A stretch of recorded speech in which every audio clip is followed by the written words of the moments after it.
কথা বলতে থাকি, দেখা যাক। আচ্ছা, যেটা বলতেছিলাম, শ্যামব্রে ফেব্রিক বলা হয়, ইন্ডাস্ট্রিতে প্রচুর চলে। শ্যামব্রে ফেব্রিক হচ্ছে ওয়েফট বরাবর কোর্সার কাউন্টের ডাবল ইয়ার্ন থাকবে। কোর্সার কাউন্ট বলতে 20 ডাবল, তাহলে 10 কাউন্টের ইয়ার্ন হয়ে যাচ্ছে, বা 30 ডাবল 15 কাউন্টের ইয়ার্ন হয়ে যাচ্ছে।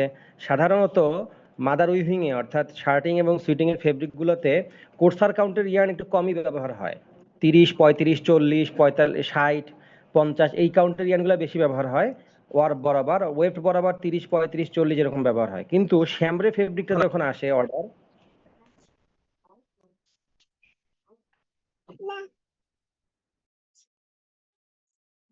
তুমি তো অনেক কিছু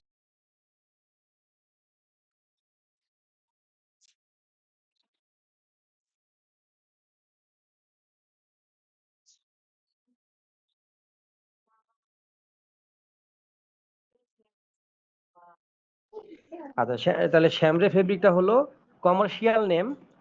কমার্শিয়াল নেম, এর উইভ ডিজাইনটা ওয়ানা বন্ডন প্লেন ডিজাইনে হয়, কিন্তু ওয়েফট বরাবর সাদা কালার থাকবে, ওয়ার বরাবর হোয়াইট গ্রিন কালার হতে পারে, যে কোনো কালারের ওয়ারপিয়ান থাকতে পারে। ওয়ারপিয়ানের কাউন্ট রেঞ্জ 30 বা 35 single yarn, 30-40 single yarn warp বরাবর থাকবে। আর ওয়েফট বরাবর থাকবে, ওয়েফট বরাবর হবে 20 ডাবল, 30 ডাবল, 26 ডাবল, এবং সেটা হোয়াইট কালারের। এই ফেব্রিকটাকে বলা হয় শ্যামব্রে। কেন এটা ডিসকাস করতেছি?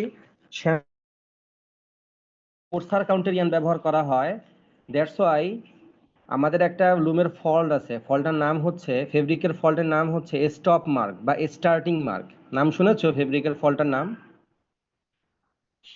তার নাম শুনেছি কিন্তু বিস্তারিত অত জানি।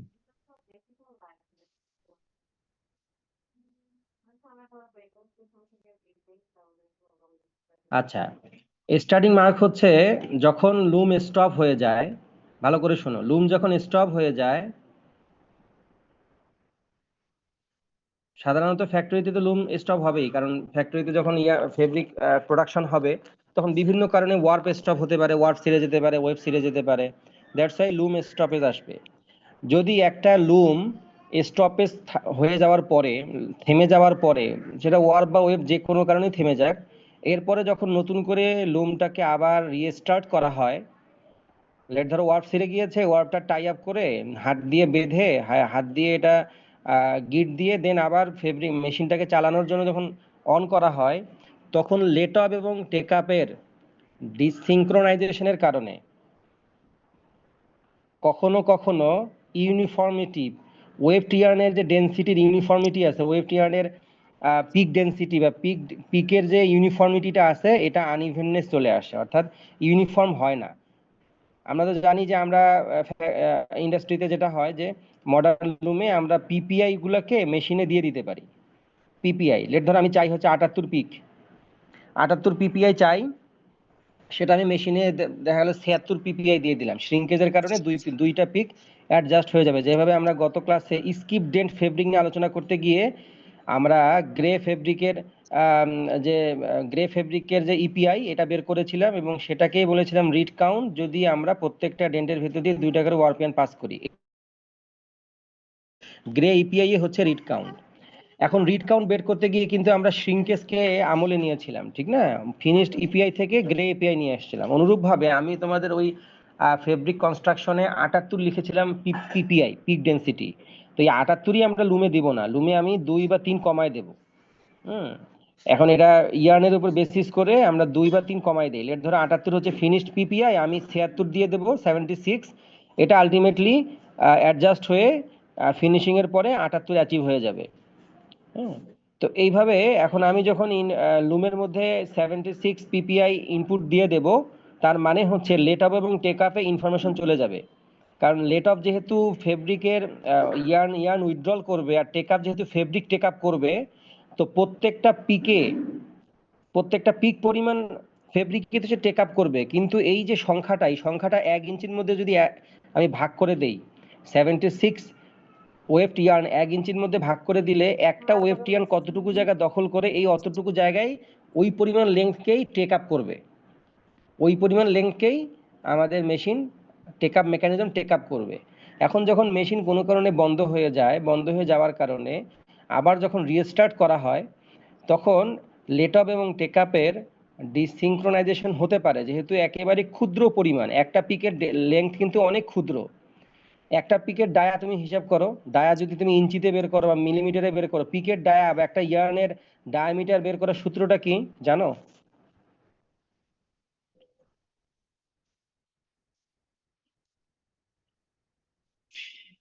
কেউ তা কি বলতে জানা পারবা? নেই। তা সুতার ডায়ামিটার? হ্যাঁ, বের করে কিভাবে?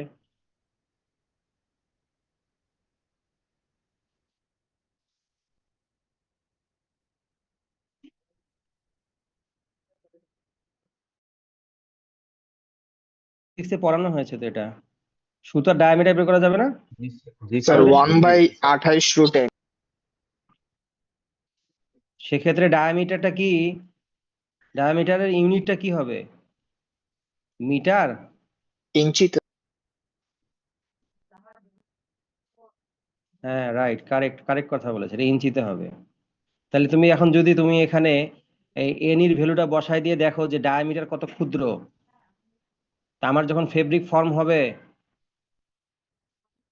ফেব্রিক ফর্ম হলে এটা যদি ক্রস সেকশন হয়, তাহলে গোলগুলো হচ্ছে ওয়েব টিয়ার্ন, মানে ফেব্রিক এভাবে তৈরি যখন হবে ক্লথ ফেলে বরাবর, তাহলে একটা পিক পরিমাণ জায়গা, এই যে একটা পিক পরিমাণ লেন্থ যেটা হবে, সেটা ডায়ামিটারের থেকে, ওয়েবটের ডায়ামিটারের থেকে একটু বড় হবে, ঠিক না? একটু বড় হবে, কতটুকু বড় হবে সেটা ডিফাইন হবে কিভাবে, আমি বলে দিলাম 76 হচ্ছে আমার পিপিআই। 1 ইঞ্চির মধ্যে 76টা ওয়েব টিয়ার্নকে আমি অ্যাকোমোডেট করব, এবং ওয়েব টিয়ার্নের ডায়ামিটার এটা মেশিনের মধ্যে এটা অটো ক্যালকুলেট হয়ে যাবে ব্যাকগ্রাউন্ডে।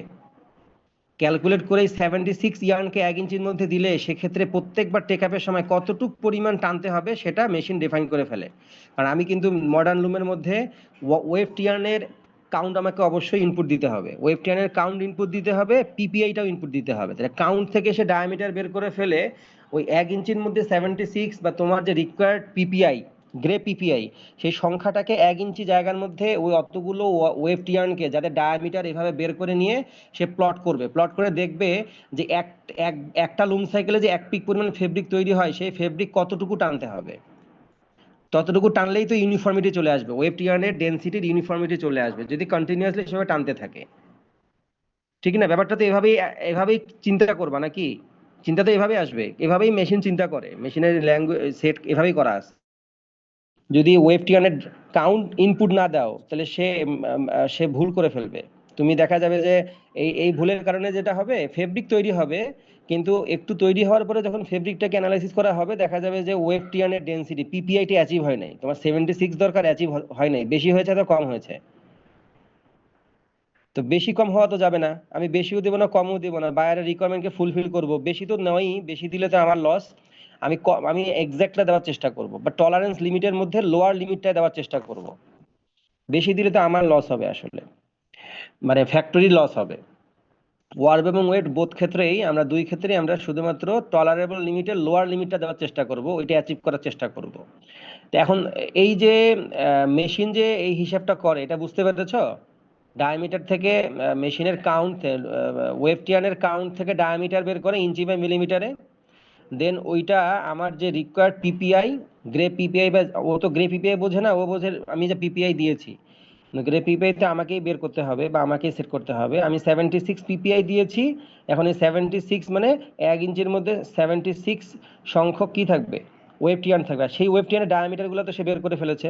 এরপরে 1 মিটারের 1 ইঞ্চির মধ্যে অ্যাকোমোডেট করানোর জন্য এক পিক ফেব্রিকের জন্য কতটুকু জায়গা সেটা ডিফাইন হয়ে যাবে অ্যাকর্ডিং টু দ্য এই ক্যালকুলেশন। এরপরে সার্ভো মোটরের মধ্যে ইনস্ট্রাকশন যাবে, সে কতটুকু পরিমাণ রোটেট করে টেক আপ রোলারকে রোটেট করাবে, কতটুকু টানবে। এখন যখন মেশিন থেমে থাকে, থেমে থাকার পরে আবার যখন নতুন করে রিস্টার্ট হয়, যদি ওয়েব বরাবর কোর্সার কাউন্টের ইয়ান ব্যবহার করা হয়, তাহলে এই প্রবলেমটা বেশি দেখা যায়, মানে ওয়ার্ব এবং ওয়েবটের ডিসিঙ্ক্রোনাইজেশনটা বেশি প্রমিনেন্ট হয়, সহজে বোঝা যায়, ভিজিবল হয়, যেহেতু ওয়েবটের ইয়ানটা মোটা মোটা কোর্সার কাউন্টের। এবং আমি যেহেতু বললাম শ্যামরে ফেব্রিকের ক্ষেত্রে 20 ডাবল বা 30 ডাবলের ইয়ার্ন ব্যবহার করা হয় ওয়েব বরাবর সাদা কালারের, আর ওয়ার্ক বরাবর যে কোনো কালারের হতে পারে 30 বা 40 কাউন্টের ইয়ার্ন। দ্যাটস ওয়াই ফেব্রিকটা টোটালি ফুললি, যদি রেড কালার ওয়ার্প ইয়ার্ন হয় ফুললি রেড কালার হয় না, রেড এবং যেহেতু ওয়েট বরাবর হোয়াইট কালার থাকে, তো ফুললি রেড হয় না, ফেব্রিকের অ্যাপিয়ারেন্সটা হয়ে যায় একটু রেডিশ টাইপের হয়ে যায়, মানে ফুললি রেড হয় না, যেহেতু হোয়াইট কালারটা অলরেডি ইন্টারলেসমেন্টের মধ্যে আছে। তো সেটা রেড কালার হতে পারে, গ্রিন কালার হতে পারে, তারপরে হচ্ছে পার্পল কালার হতে পারে, যে কোনো কালারের হতে পারে ওয়ার্পিয়ান। বাট ওয়েবটিয়ানটা অলওয়েজ ডাবল, কোর্সার কাউন্টে ডাবল ইয়ার্ন।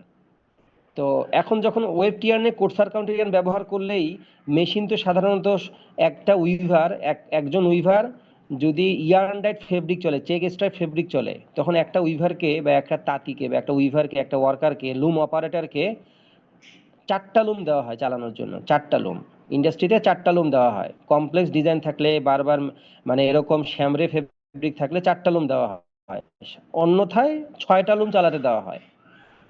এখন যখন 4টা লুম দেওয়া হবে, তখন কিন্তু 4টা লুমকেই তাকে মনিটরিং করতে হবে। কোনো লুমেই বেশিক্ষণ স্টপ থাকা যাবে না, বেশিক্ষণ স্টপেজ থাকা যাবে না, কারণ বেশিক্ষণ স্টপেজ থাকলে, লুম যখন বেশিক্ষণ স্টপ থাকবে, যখন নতুন করে রিস্টার্ট হবে, তখন ওই যে ওয়ার্প এবং ওয়েবটের যে নতুন করে যে লেট অফ টেক আপ আবার স্টার্ট নিবে, সেখানে একটু ডিসিঙ্ক্রোনাইজেশন হয়ে যেতে পারে। সেক্ষেত্রে আগে থেকে যে ওয়েবটিয়ানের ডেন্সিটিটা ছিল, সেটার মধ্যে একটু পরিবর্তন আসতে পারে। পরিবর্তনটা মোটা কালারের, মোটা ওয়েবটিয়ানের ক্ষেত্রে বেশি ভিজিবল হয়, শ্যামরের ক্ষেত্রে বেশি ভিজিবল হয়। যে আগে এরকম ডেন্সিটি ছিল, মাঝখানে যখন মেশিনটা থেমে গিয়ে এই যে এই ধরনের গ্যাপ তৈরি হয়ে গিয়েছে, বেশি গ্যাপ তৈরি হয়ে গিয়েছে। তাহলে ওয়েবট বরাবর বেশি গ্যাপ তৈরি হয়ে গেলে এই মার্কটাকে বলা হয়, যেহেতু স্টার্ট হওয়ার সময় হয়েছে এই জন্য এটাকে স্টার্টিং মার্ক বলা হয়। এবং এই যে আগের ওয়েবটিয়ানের ডেন্সিটির সাথে পরের ওয়েবটিয়ানের একটু ডিসিঙ্ক্রোনাইজেশন হওয়ার কারণে ওই সময়কার ওয়েবটিয়ান দুইটার পাশাপাশি ডিস্টেন্সটা, পিচ ডিফারেন্সটা বেশি হয়ে গিয়েছে, এই মার্কটাকে বলা হয় ওপেন মার্ক। অর্থাৎ স্টার্টিং মার্ক দুই ধরনের।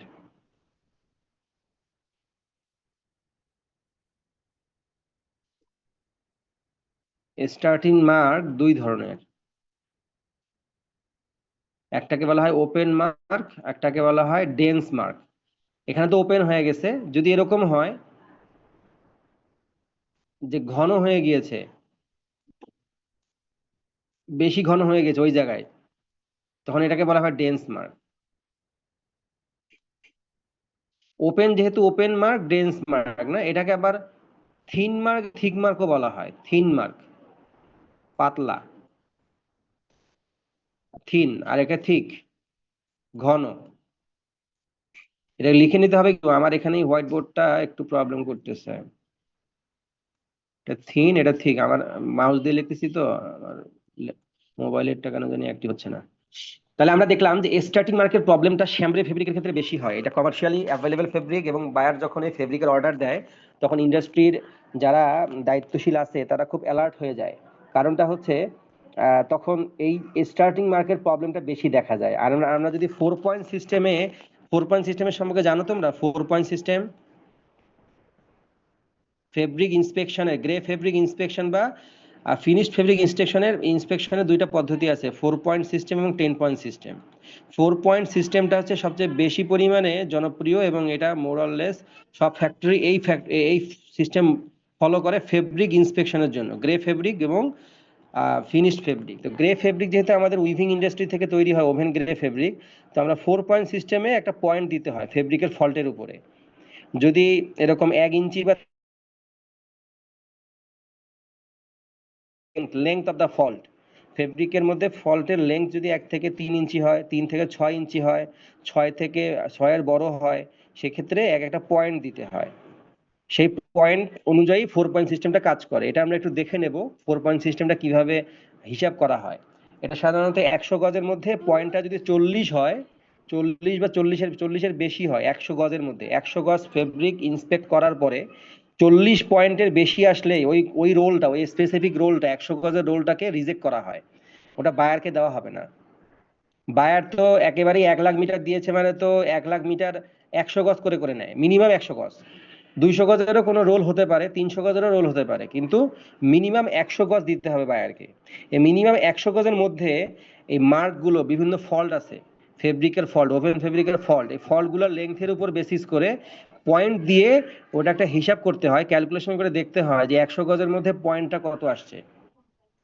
মানে ফল্টের পয়েন্ট কত আসছে, এটা যদি 40 ইনক্রিজ হয়, 40 এক্সিড করে, তখন আমরা ওই রোলটাকে, ওই 100 গজের রোলটাকে বায়ারের যে রিকোয়ারমেন্ট 1 লাখ মিটার বা 10 লাখ মিটার, সেটার মধ্যে না রেখে এটা লোকাল মার্কেটে সেল করে দেওয়া হয়।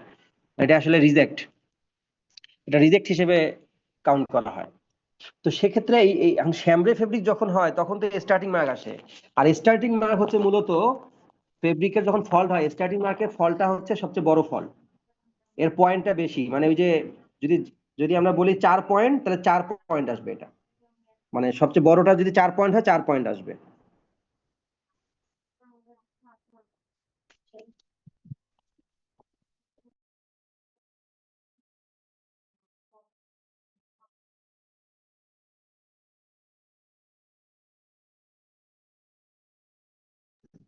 তাহলে স্টার্টিং মার্কটা হচ্ছে মূলত ফেব্রিক ফল্ট, ফল্ট যখন হয় তখন এটা বেশি পরিমাণে কন্ট্রিবিউট করে ফেব্রিক রিজেকশনকে। ফেব্রিক রিজেকশনের জন্য এটা দায়ী অনেক অনেক বেশি। এই জন্য শ্যামরে ফেব্রিক যখন ইন্ডাস্ট্রিতে চলে তখন সবাই অ্যালার্ট হয়ে যায় যে যাতে মেশিন বেশিক্ষণ, লুম যাতে বেশিক্ষণ স্টপ না থাকে। তখন কিন্তু এটা একটা সবার মাথা ব্যথার কারণ হয়ে দাঁড়ায়, কারণ আমার একটা লিড টাইম আছে, বায়ার এখন লিড টাইম দিয়ে দিয়েছে, এর মধ্যে সে 10 লাখ মিটার চায়। 10 লাখ মিটারটা শ্যামরে চায়, শ্যামরে ফেব্রিক 10 লাখ মিটার চায়, লিড টাইমের ভিতরে আমি যদি তাকে দিতে চাই, তাহলে আমাকে কখনো স্টার্টিং মার্ক হওয়া যাবে না, মানে খুব কম হতে হবে। স্টার্টিং মার্ক হলেই তো আমার বেশি পরিমাণে ফেব্রিক রিজেকশন হবে, রোল রিজেকশন হবে। তো বায়ারের লিড টাইমটা মিট করার কঠিন হয়ে যাবে। বায়ার তখন, বায়ারকে যদি আমি প্রপারলি সাপ্লাই না দিতে পারি, তো বায়ার তো আমাকে ফার্দার অফার আর কোনো অর্ডার দিবে না। এই জন্য শ্যামরে ফেব্রিকের ক্ষেত্রে স্টার্টিং মার্কের প্রবলেমটা বেশি হয়। সেক্ষেত্রে বলে দেওয়া থাকে লুমের মধ্যে, বা স্পেসিফিক্যালি উইভারকে বলে দেওয়া হয় এই লুমটা 2 মিনিটের বেশি স্টপ থাকা যাবে না। অনেক ক্ষেত্রে টোকেন দিয়ে দেওয়া হয়, এই লুম 2 মিনিটের বেশি, 1 মিনিটের বেশি, 3 মিনিটের বেশি, এটা বলে দেওয়া হয়। কারণ দেখা গেছে যে 3 মিনিটের বেশি হলেই এই প্রবলেমটা বেশি আসে, ফ্রিকোয়েন্সিটা বেড়ে যায় স্টার্টিং মার্কের। তখন এটা ওই যারা দায়িত্বশীল আছে তারা লিখে দেয়, বা ওই উইভারকে বুঝায় দেয় যে এটা যাতে কোনোভাবেই এই লুমটা বেশিক্ষণ স্টপ না থাকে। যেহেতু এই মেশিনটা লুম স্টপ হওয়ার পরে শুরু হওয়ার সময়, চালু হওয়ার সময়, মেশিনটা রিস্টার্ট করার সময় এই ফলটা আসে, ওপেন বা ডেন্স মার্ক, মানে স্টার্টিং মার্ক, এই মার্কটা আসে বা ফলটা আসে, এই জন্য এটাকে স্টার্টিং মার্ক বলা হয়। স্টপ মার্কও বলা যেতে পারে, স্টার্টিং মার্কও বলা যেতে পারে। হ্যাঁ, এই ব্যাপারটা এতক্ষণ বোঝা গিয়েছে যা বললাম শ্যামরে ফেব্রিকের ক্ষেত্রে দেখতে কেমন হবে। এবং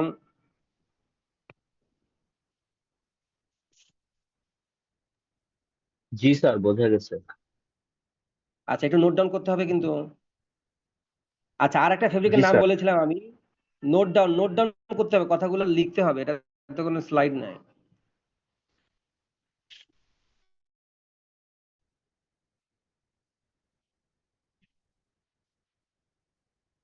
শিয়ার সাকার ফেব্রিক। জি স্যার। শিয়ার সাকার ফেব্রিকটা হচ্ছে, এই ফেব্রিক তৈরি করতে হবে, এটা টাইট লুজ ইফেক্ট বলে আর কি। ফেব্রিকের মধ্যে একটা টাইট লুজ ইফেক্ট থাকবে, টাইট থাকবে, লুজ থাকবে। আমরা আমরা যদি বলি যে ওয়ারপিয়ানের টেনশন সেট করব, আমরা ওয়ারপিয়ানের টেনশন সেট করব, মানে আমরা স্যার ওয়ারপিয়ানের এইটা কি টেনশনটাকে ওই আমরা, যে ওয়ারপিয়ানের টেনশন ভ্যারিয়েশন করে যেটা করা হয়, মানে হ্যাঁ যে ওয়ারপিয়ানের এফেক্ট আসে? টেনশন যে ওয়ার, রাইট রাইট রাইট। ওই যে দুইটা বিম থেকে আসে, একটা বিমের আর কি টেনশন কম বেশি করে, এরকম কিছু স্যার? হ্যাঁ হ্যাঁ হ্যাঁ, রাইট। আচ্ছা, ওয়ার্ক টেনশন আমি এখন ক্যালকুলেশন করব কিলো নিউটন ইউনিটে।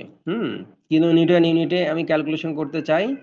তো ফার্স্ট অফ অল আমাকে দেখতে হবে টোটাল এন্ডস কত, টোটাল এন্ডস, তার সাথে প্রত্যেকটা এন্ড যেটা আছে মানে ওয়ারপিয়ান, তাদের যে tenacity, breaking strength of each warp yarn. এখন ব্রেকিং স্ট্রেংথের একটা আলাদা কি আছে, চার্ট আছে। মানে এটা ইয়ার্ন যখন আমি পারচেস করি, তখন ইয়ার্নের এই এক একটা ইন্ডিভিজুয়াল ইয়ার্নের স্ট্রেংথকে তারা আমাকে প্রোভাইড করবে। ওই ইয়ার্নের স্ট্রেংথ কত, এই ইয়ার্নের এই রিপোর্টটা আমার কাছে থাকবে। ব্রেকিং স্ট্রেংথ এটা থাকবে হচ্ছে সেন্টিনিউটন ইউনিটে, সেন্টিনিউটন পার টেক্স ইউনিটে। হ্যাঁ, এটা এই ইউনিটে আমরা নেব, সেন্টিনিউটন পার টেক্স ইউনিটে। সেন্টিনিউটন যেহেতু নিব, এটাকে 1 লাখ দিয়ে ভাগ দিলে দেখো কিলো নিউটন হবে। হ্যাঁ,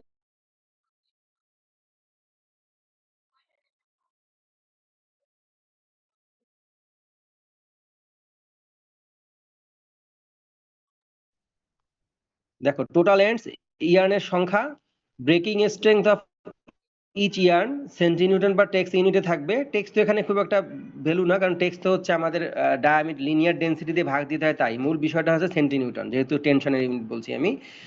তাহলে সেন্টিনিউটনকে যদি আমি কিলোনিউটন করতে চাই, কিলো নিউটন, তাহলে সেন্টিকে আগে নিউটন বানাইতে হবে। 100 সেন্টিনিউটনে 1 নিউটন, ভাগ দিয়ে দিলাম। আর 1 নিউটনকে পরে কিলোনিউটন করতে 1000 দিয়ে ভাগ দিলাম। আলটিমেটলি 1 লাখ দিয়ে ভাগ দিলেই আমি এখানে টোটাল এন্ডসের সাথে প্রত্যেকটা ওয়ারপিয়ানের ব্রেকিং স্ট্রেংথ সেন্টিনিউটন ইউনিটে নিয়ে আমি এখানে ওয়ারপিয়ানের টেনশনটা পেয়ে যাব কত কিলোনিউটন। আমি পেয়ে যেতে পারি 2.2 কিলোনিউটন। এই 2.2 কিলোনিউটন আমি মেশিনের মনিটরে সেট করব। মনিটরে ওয়ার্ক টেনশনের একটা অপশন আছে, এখানে 2.2 দিয়ে দেব। তখন মেশিন অটোমেটিক্যালি লেট অফ এবং টেক আপ রোলারের মাধ্যমে এই লোড সেল আছে, আমরা দেখেছিলাম ব্যাকরেস্ট রোলারের লোড সেল আছে, ব্যাকরেস্ট রোলারের নিচে একটা লোড সেল আছে, দেখছো সবাই? মানে আমরা যখন ল্যাব করেছিলাম ব্যাকরেস্ট রোলারের নিচে একটা লোড সেল ছিল, দেখানো হয়েছে তো এয়ার জেটের সময়।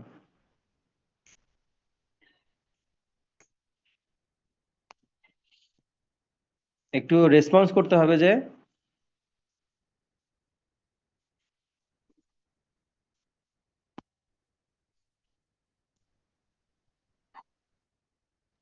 যার আশেপাশে কোনো সাউন্ড নাই সে তো এই জিনিসটা অন করে রাখতে পারে। একবার আমি বলবো, তারপরে খুঁজে বের করে তুমি যদি এখন অফ অন করতে চাও, তো এই যে সময় নষ্ট হচ্ছে না? সবার আশেপাশে কি এত নয়েজ যে কেউই এখানে তোমরা অন করে রাখো নাই স্পিকারটা?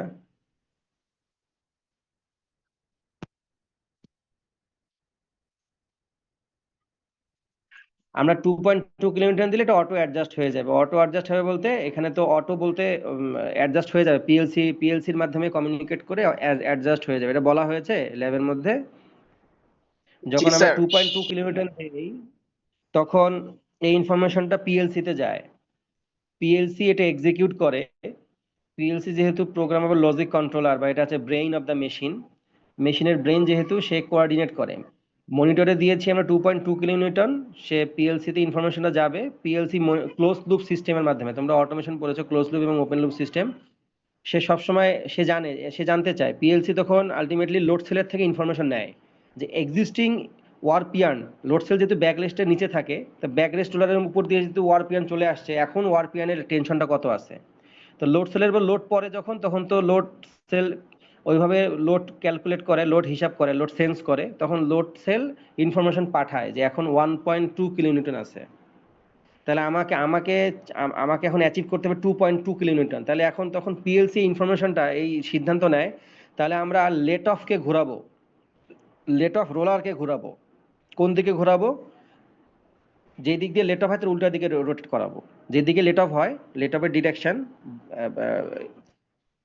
ক্লথ ফেলের দিকে, তার উল্টার দিকে আমি কি করব, লেট অফ রোলার তখন ঘুরে রোটেট করার কারণে এখন কি হলো, ইয়ার্ন তো টেক আপ রোলার তো ফিক্সড থাকবে, স্থির থাকলো, আর লেট অফ রোলারটা উল্টা ডিরেকশনে ঘুরলো। তাহলে টেনশন বাড়তেছে, যেহেতু ওয়ারপিয়ানটা আলটিমেটলি টেনশন অ্যাপ্লাই করতেছে ব্যাকরেস্ট রোলারের উপরে, যেহেতু উল্টা দিকে রোটেট করতেছে take up let off roller. এখন এই যে যখন টেনশন পড়া শুরু করে ব্যাকরেস্ট রোলারের মধ্যে, ব্যাকরেস্ট রোলারটা নিচের দিকে যায়, ইনক্লাইন্ড ওয়েতে নিচের দিকে যায়, তখন লোড সেলের উপর লোড পড়ে, আর লোড সেল তখন আবার এই ইনফরমেশন দেয় যে এখন লোড এখন 1.2, 1.3, 1.4, 5, 6, 1.8, 1.9, 2.1, 2.2 হওয়ার সাথে সাথেই, যেহেতু close loop system continuous monitoring করতেছে, তখন পিএলসি লেট অফ রোলারকে থামায় দেয়। লেট অফ রোলার রোটেট করে না, উল্টা দিকে রোটেট করে না, তখন তো ওয়ার্পের টেনশন 2.2 অ্যাচিভ হয়ে গিয়েছে। যেহেতু মেকাট্রনিক্যালি ডিজাইন করা লুম, লুমের মধ্যে পিএলসি আছে, সেন্সর আছে, অ্যাকচুয়েটর আছে। এখানে সেন্সর হচ্ছে লোড সেল, আর আমি আলটিমেটলি মেশিনকে কমান্ড দিলাম ইউজিং দ্য ইউজার ইন্টারফেস, মানে আমি মনিটর দিয়ে কমান্ড দিলাম, আর এটা সেন্স করলো লোড সেল, সিদ্ধান্ত নিল পিএলসি, আর অ্যাকচুয়েট করানো হয়েছে লেট অফ মোটর দিয়ে। মোটরটা হচ্ছে অ্যাকচুয়েটর। এই টাস্কটা অ্যাক্টিভেট করে, এই টাস্কটা এক্সিকিউট করার জন্য সেন্সর সেন্স করেছে, আমি কমান্ড দিয়েছি বা অপারেটর কমান্ড দিয়েছে, পিএলসি সিদ্ধান্ত নিয়েছে, এবং according to the instruction, according to the decision, এই সিদ্ধান্ত অনুযায়ী তখন ইনস্ট্রাকশন দিয়েছে লেট অফ মোটরকে কিভাবে ঘুরতে হবে, কখন থামতে হবে। টোটাল সিস্টেমটাই close loop system, continuous monitoring হচ্ছে, কন্টিনিউয়াস সিদ্ধান্ত নেওয়া হচ্ছে, কন্টিনিউয়াস ডিরেকশন দেওয়া হচ্ছে। এভাবেই আমরা যা চাই মনিটরে দেই এবং এইভাবেই এটা এক্সিকিউট হয়। এটা গেল ওয়ার্ক টেনশন ক্যালকুলেশনের হিসাব। এই হিসাবটা করে পিকানল যে কোম্পানি, পিকানল যে বেলজিয়ামের কোম্পানি, হ্যাঁ, পিকানল বেলজিয়াম হচ্ছে অরিজিন। এই পিকানল কোম্পানিটা একই সাথে র্যাপিয়ার লুমো বানায়, এয়ারজেট লুমো বানায়, মানে এর এয়ারজেট লুমো আছে, র্যাপিয়ার লুমো আছে। পিকানলের র্যাপিয়ারটাও খুব প্রসিদ্ধ এবং এয়ারজেটও প্রসিদ্ধ। পিকানলের র্যাপিয়ারের যে সিরিজগুলো সেগুলোকে আমাদের যেমন আমাদেরটা তো ডেল্টা এক্স, ওটা মূলত এয়ারজেটের জন্য, পিকানলের অপটিম্যাক্স বলে। হ্যাঁ, র্যাপিয়ার লুমগুলোকে অপটিম্যাক্স এবং অপটিম্যাক্স আই বলে। অপটিম্যাক্সের পরের ভার্সনটা হচ্ছে অপটিম্যাক্স আই। Optimax I. আর পিকানল এটা হচ্ছে র্যাপিয়ার লুমের জন্য।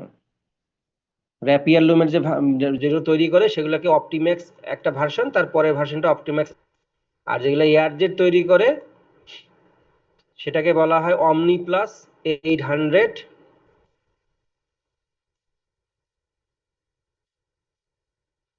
বা পিকানল সুম্মুম বলে।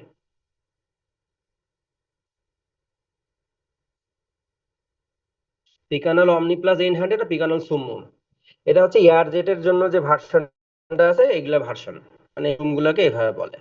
পিকানল এইভাবে তাদের মনিটরের মধ্যে কিলোনিউটন ইউনিটে ওয়ার্ক টেনশন দেওয়ার সিস্টেম রাখছে। পিকানল এটা প্যাটেন্ট করেছে যে আমরা কিলোনিউটন ইউনিটে ওয়ার্পের টেনশন অ্যাড করব, মানে মেশিনে মনিটরে দেব। এখন আরেকটা কোম্পানি আছে যেটাকে আমরা জানি টয়োটা। টয়োটা জাপানি কোম্পানি। টয়োটা যে মেশিন তৈরি করেছে সেই মেশিনের মধ্যেও তো একটা মনিটর আছে, সেই মনিটরের মধ্যেও তো ওয়ার্পের টেনশনটা আমাকে হিসাব করেই জমা দিতে হবে, ইনপুট দিতে হবে। তো এখন যেহেতু পিকানল অলরেডি কিলোনিউটন ইউনিটে ওয়ার্পের টেনশন দেওয়ার বিষয়টা প্যাটার্ন করে ফেলেছে, এই জন্য টয়োটা তাদের ওই মনিটরের মধ্যে কিলোনিউটন ইউনিটে ওয়ার্পের টেনশন ইনপুট দেওয়ার কোনো সিস্টেম রাখতে পারবে না। তারা অন্য কোনো ইউনিটে এটা ইনপুট দিতে হবে, যেহেতু এটা পিকানল প্যাটার্ন করেছে। এখন কি করা যাবে? আমরা জানি যে আমরা নিউটন মানে কি জানি? আমরা নিউটন মানে জানি হচ্ছে kg metre per second square. Kg 1 kg গুণন 1 জি, ঠিক না? মানে যদি ইউনিটটা বলি আমি 1 জি, মানে জি এককটা কি 9.8, তাহলে কি হলো কেজি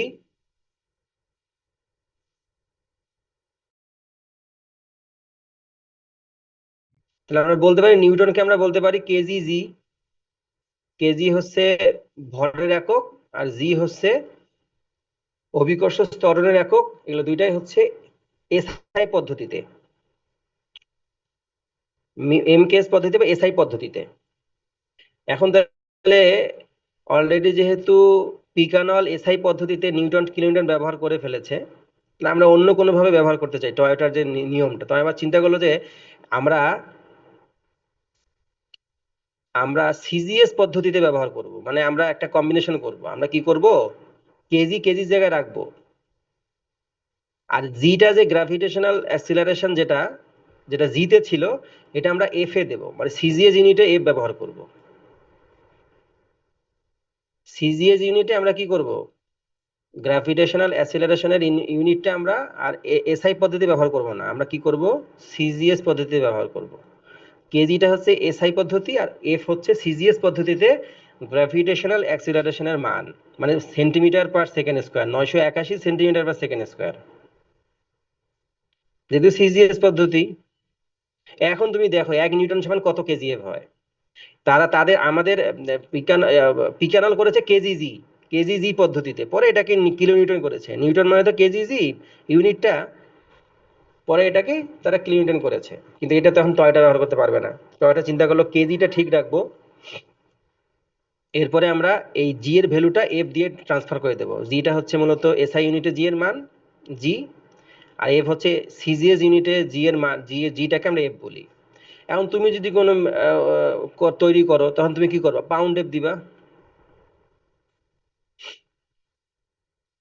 আমরা যখন ইন্টারমিডিয়েটে বলবিদ্যা করছো, বা তোমরা যখন ইয়া করছো, মেকানিক্সের অঙ্ক করেছো ম্যাথমেটিক্সে, তখনও কিন্তু এই ধরনের মেকানিক্সের অঙ্কের মধ্যে এটা ছিল। মনে আছে কিনা তোমাদের? পাউন্ড এফ মনে আছে? তোমাদের টাস্ক হচ্ছে 1 নিউটন সমান কত কেজিএফ। কারণ টয়োটার মধ্যে ইউনিটটাই হচ্ছে কেজিএফ। টয়োটার মধ্যে ইউনিটটাই হচ্ছে কেজিএফ।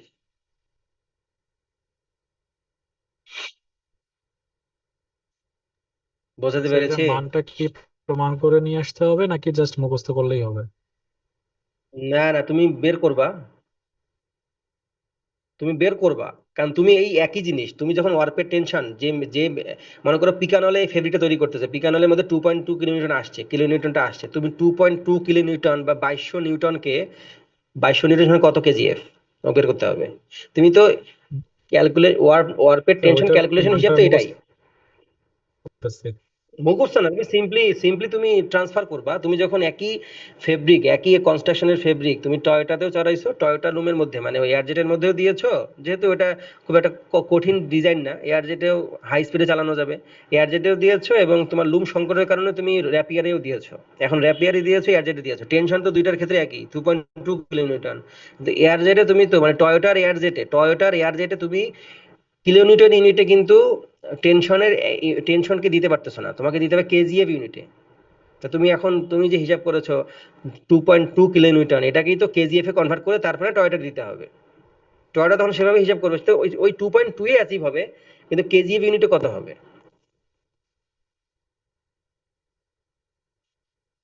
করো তো, এখনই করো।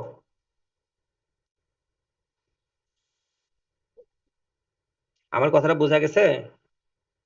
লুম যখন কেউ তৈরি করে প্যাটার্ন করে ফেললে ওই ইউনিটও ব্যবহার করা যাবে না, ওই ইউনিটও ব্যবহার করার কোনো রাইট নাই।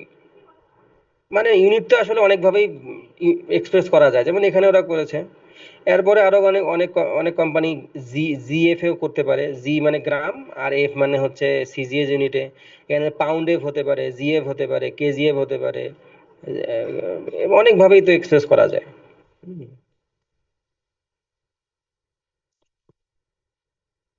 কত আসে? 2200 কিলোনিউটন, 2200 নিউটনে কত কেজিএফ আসে?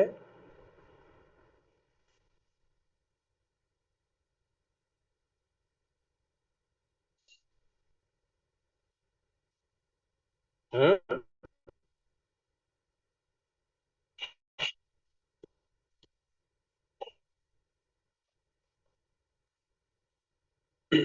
কেউ কথা বলে না। তো 214 আসার কথা। কিভাবে করছো? হুম।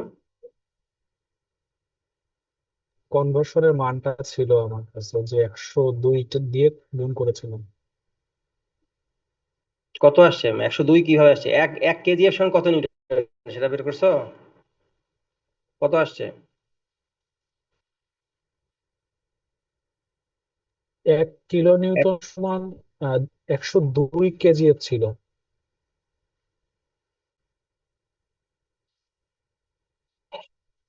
1000 নিউটন সমান 102 কেজিএফ। জি স্যার। বাকিটা বলো।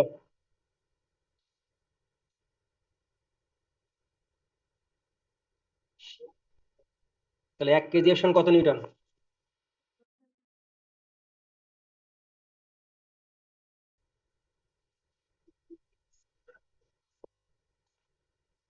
কেউই কথা বলে না, সবাই চুপ করে আছে, এটা কোনো কথা?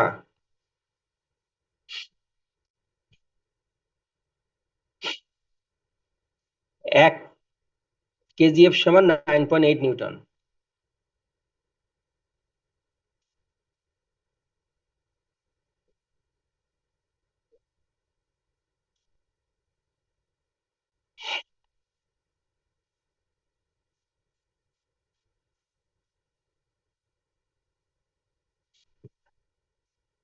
ঠিক আছে না?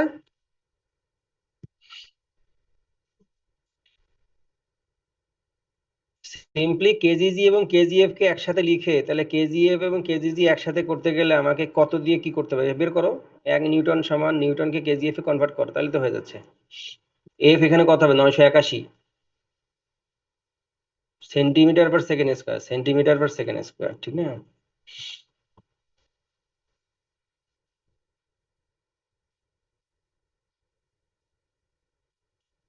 আচ্ছা, আমরা শিয়ার আকারে আসি। এটা সবাই বের করবা কিভাবে করতে হয়, আমি বলে দিচ্ছি। 1 কেজিএফ সমান 9.8 নিউটন, এটা শিওর। এবং আমি বলে দিলাম যে দুইটা ইউনিট সমান করে ইউনিট ইকুয়াল টু কত হতে পারে, এটার জন্য কি করতে হয়, দুইটা ইউনিটকে পাশাপাশি রেখে এটা অ্যাডজাস্ট করতে হয়। আচ্ছা, শিয়ার আকার হচ্ছে মূলত টাইট লুজ ইফেক্ট। হ্যাঁ, ওয়ার্প ইয়ার্নের মধ্যে ওয়ার্প ইয়ার্ন, আমরা এক্ষেত্রে ডাবল ডাবল বিমের ইয়া লাগবে, লুম লাগবে, ডাবল বিমের লুম। উপরে একটা বিম থাকবে, নিচে একটা বিম, আমাদের টেরি লুমের মতো। উপরে একটা লুম থাকবে, উপরে একটা বিম থাকে, নিচে একটা বিম থাকবে। টেরি লুম যেভাবে আমাদের আছে, র্যাপিয়ার লুম আমাদের ল্যাবের মধ্যে এরকম। এখন আমরা উপরের লুমের যে ওয়ার্প ইয়ার্ন গুলো, এগুলাকে একটু কম টেনশনে রাখবো, আর নিচের লুমের ইয়ার্ন গুলোকে বেশি টেনশনে রাখবো। নিচের বিমের ইয়ার্ন গুলোকে, উপরের বিমকে কম টেনশন, নিচের বেশি টেনশন। এখন উপরের বিম থেকে আমি যদি হিসাব করি যে প্রথম একবারে 10টা ইয়ার্ন, এগুলো খুব টাইট থাকবে, 10টা ইয়ার্ন, 1 থেকে 10। পরের 15টা ইয়ার্ন লুজ থাকবে, 11 থেকে 25। 15টা ইয়ার্ন লুজ থাকবে। এই যে টাইট লুজের ব্যাপারটা, এভাবে আমি থ্রেডিং করব, মানে ডেন্টিং ড্রয়িং সব এভাবে করব। তাহলে আমি যে টাইট ইয়ার্ন গুলো, লুজ ইয়ার্ন গুলো, টাইট ইয়ার্ন গুলো যেগুলো টাইট থাকবে সেগুলো থাকবে লোয়ার লোয়ার বিম থেকে আসবে, গ্রাউন্ড বিম থেকে আসবে, নিচের বিম থেকে আসবে টাইট ইয়ার্ন গুলো। আর লুজ ইয়ার্ন গুলো আপার বিম থেকে আসবে। তাহলে এই টাইট লুজ ইফেক্টটা যখন ফেব্রিক তৈরি হওয়ার পর, যখন ফেব্রিকটা রিল্যাক্স হয়ে যাবে, তখন ফেব্রিকের মধ্যে যেগুলো টাইট ছিল টাইট দেখা যাবে, আর লুজ গুলোর কারণে কি হবে, একটা 3D ইফেক্ট আসবে, মানে একটু ওয়েভিনেস আসবে, একটু সারফেস থেকে ও নিচে চলে যাবে, উপরে উঠে আসবে, এই ধরনের একটা ইফেক্ট আসবে। এটাকে বলে শিয়ার সাকার ইফেক্ট, এবং এই ফেব্রিকটাকে বলা হয় শিয়ার সাকার।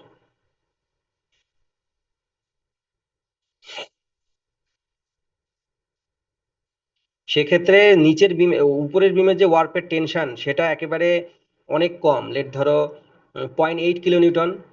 উপরটা যদি আড়াই কিলোনিউটন হয়, তো নিচের বিম যেটা টাইট বিম, সেটার যদি টেনশন হয় 2.2 বা 2.3 কিলোনিউটন বা 2.5 কিলোনিউটন, তো আপার বিমের টেনশন হবে মনে করো 0.8 কিলোনিউটন, মানে 800 নিউটন, 0.6 কিলোনিউটন, 600 নিউটন।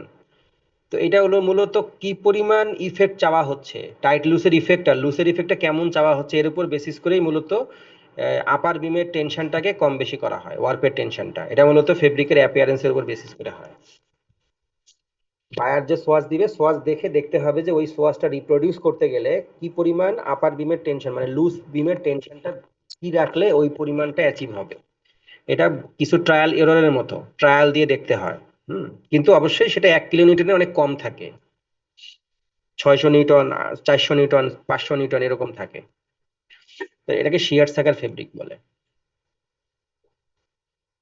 বোঝা গেছে?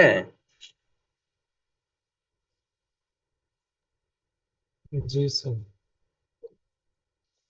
এরপর একটা ফেব্রিক হচ্ছে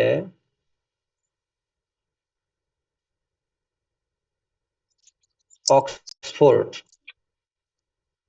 কমার্শিয়াল নেম অক্সফোর্ড।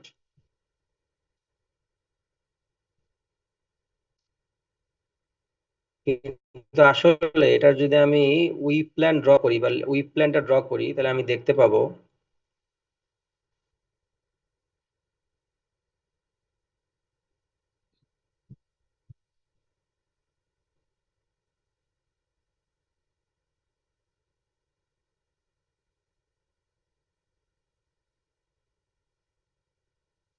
এভাবেই চলতে থাকবে। তাহলে এখানে আমি যদি রিপিট বের করতে চাই, ইজি।